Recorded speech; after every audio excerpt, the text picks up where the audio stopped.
Hello' everyone, আমাৰ বিদ্যালয়ৰ ছাত্ৰ ছাত্ৰীসকলে অভিনয় কৰা ঘৰিয়াল আৰু বান্দৰৰ সাধুটো চাওঁ আহকচোন।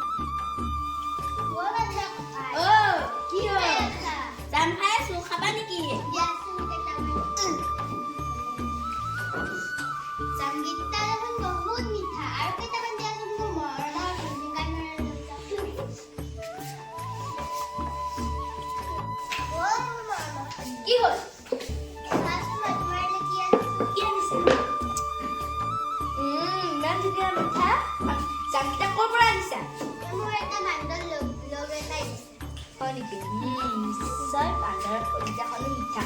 মোক কিন্তু বান্দৰৰ কলিজাখন লাগব বুলি কৈছো, লাগবই।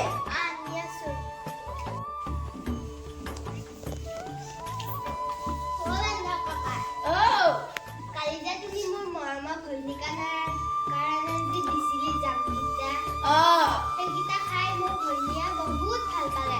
সেইকাৰণে তোমাক এসাঁজ খোৱাকে মাতিছে। মই পিছে কেনেকৈ যাম? আহা, মই কান্ধতে বহি ল'বা। ব'লা।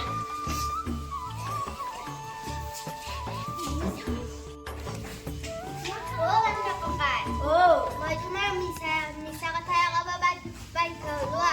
কিনো কোৱাচোন? কালি যে তুমি জামকিটা মোৰ ভৈনিকানাৰে দিছিলি, সেইকেইটা জাম খাই মোৰ ভৈনিয়ে বহুত ভাল পাইছিল। সেইকাৰণে তোমাৰ কলিজাখনে খাব বিচাৰিছে মোৰ ভৈনিয়ে। তুমি মোক আগতে কিয় নকলা? মই গছতে এৰি থৈ আহিলো নহয় মোৰ কলিজাখন। ব'লা, মই আনিম।